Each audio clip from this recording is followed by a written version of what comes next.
আসসালামু আলাইকুম প্রিয় চাকরি প্রত্যাশী ভাই বোনেরা, আশা করি আল্লাহর রহমতে আপনারা সবাই ভালো আছেন। বিডি জব আপডেট চ্যানেলের পক্ষ থেকে আপনাদেরকে স্বাগতম। আজকে কিন্তু গণপ্রজাতন্ত্রী বাংলাদেশ সরকার স্বাস্থ্য পরিবার কল্যাণ মন্ত্রণালয় মানে নিপোর্টের আন্ডারে যে নিয়োগ বিজ্ঞপ্তিটি প্রকাশ হয়েছিল, সেখানে কিন্তু 1 থেকে 5 তফসিল অনুযায়ী পরীক্ষা হবে বিধিমালা 2019 অনুযায়ী। তো আমরা আজকে সেই তফসিলগুলো দেখে নেব যে কোন পদে কি কি সাবজেক্ট পড়তে হবে, কত মার্কের পরীক্ষা হবে, এইসব বিষয় বৃত্তান্ত। তো শুরু করার আগে বলে রাখি, আপনারা যারা আমাদের বিডি জব আপডেট চ্যানেলটিতে নতুন, তারা কিন্তু যে কোনো বিষয়ে শিক্ষা পরীক্ষা এবং চাকরি বিষয়ক অথেন্টিক তথ্য পেতে অবশ্যই সাবস্ক্রাইব করে বেল বাটনটি অন করে রাখবেন, যাতে এই নিউজগুলো আপনি দ্রুত পেয়ে যান। এবং আপনাদের যারা ফ্রেন্ডস আর ফ্যামিলির শুভাকাঙ্ক্ষী আছে, যারা এই চাকরির জন্য এলিজিবল, কোনো রিলেটিভস হতে পারে, আপনার ছোট ভাইপো ভাইজি হতে পারে, তাদের কিন্তু নির্দ্বিধায় ভিডিওগুলো শেয়ার করে দিবেন, যাতে তারা সঠিক সময়ে সঠিকভাবে আবেদন সেরে ফেলতে পারে এবং কিভাবে চাকরির প্রস্তুতি নিলে তাদের জন্য সহজ হবে।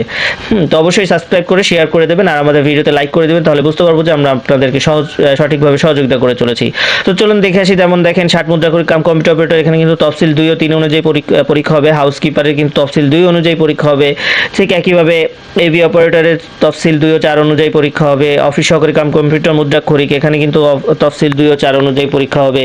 নিরাপত্তা প্রহরী 5 অনুযায়ী পরীক্ষা হবে। ওয়ার্ড বয় 5, অফিস সহকারী 5, বাবুর্চি সহকারী 5, পরিচ্ছন্নতা কর্মী 5, এগুলো কিন্তু তফসিল 5 অনুযায়ী পরীক্ষা হবে। তো দেখে আসি।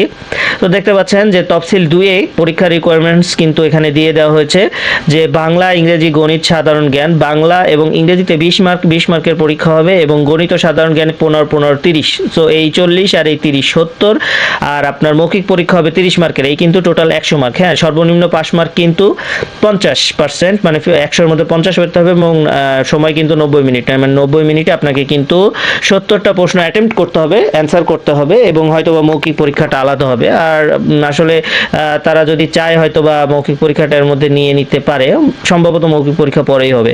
তো এবার দেখে আসি তফসিল 3 অনুযায়ী আমাদের যে 60 মুদ্রাক্ষরিক কাম কম্পিউটার পদের যে অপারেটরের যে পরীক্ষা আছে, সেটি কিভাবে হবে। এখানে কিন্তু দেখতে পাচ্ছেন ষাটলিপিতে প্রতি মিনিটে 70 এবং বাংলায় কিন্তু প্রতি মিনিটে 45 এবং কম্পিউটারে কিন্তু প্রতি মিনিটে 30 এবং বাংলায় কিন্তু প্রতি মিনিটে 25টি শব্দের গতি থাকতে হবে। হ্যাঁ, আর ইংরেজিতে যে মার্কটি আছে, এটা কিন্তু এই যে ষাটলিপির জন্য 100 মার্কের কাউন্ট হবে এবং বাংলা পরীক্ষায় 100 মার্কের কাউন্ট হবে।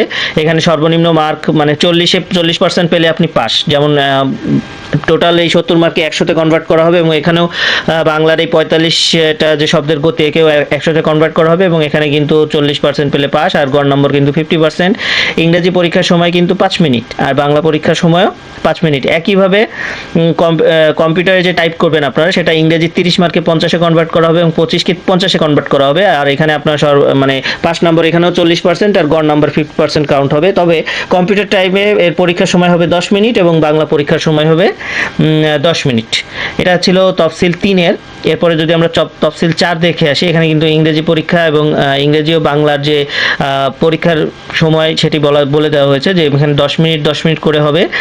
সর্বনিম্ন গতি কিন্তু 20টি করেই থাকতে হবে। মোট নাম্বার কিন্তু এখানেও 50-এ কনভার্ট করা হবে এবং সর্বনিম্ন পাস নাম্বার কিন্তু সেই 40%ই হবে, আর গড় নাম্বার আগের মতোই 50%।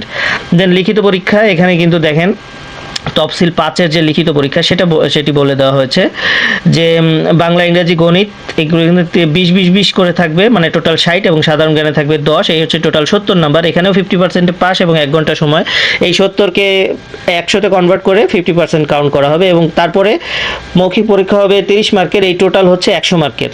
ঠিক আছে, তো এই ছিল তফসিল 2 থেকে 5 পর্যন্ত পরীক্ষার নিয়ম কানুন। তো এখানে অবশ্যই মনে রাখবেন, এখানে আবেদনের শেষ তারিখ কিন্তু 30শে নভেম্বর। সময় থাকতে সঠিকভাবে সবাই আবেদন করে নেবেন এবং এই তফসিল অনুযায়ী আপনারা কিন্তু আপনাদের পড়াশোনা বা আপনাদের যে প্রস্তুতি আছে সেটি যাচাই করে নেবেন এবং তৈরি হয়ে যাবেন। তো শেষ করার আগে আবারও বলে রাখি, আপনারা যারা আমাদের বিডি জব আপডেট চ্যানেলটিতে নতুন, তারা কিন্তু অনতিবিলম্বে সাবস্ক্রাইব করে বেল বাটনটি অন করে দেবেন, যাতে যে কোনো ধরনের শিক্ষা পরীক্ষা এবং চাকরি বিষয়ক অথেন্টিক তথ্য আপনি সবার আগে পেয়ে যেতে পারেন। তো stay tuned with BD job update. আসসালামু আলাইকুম।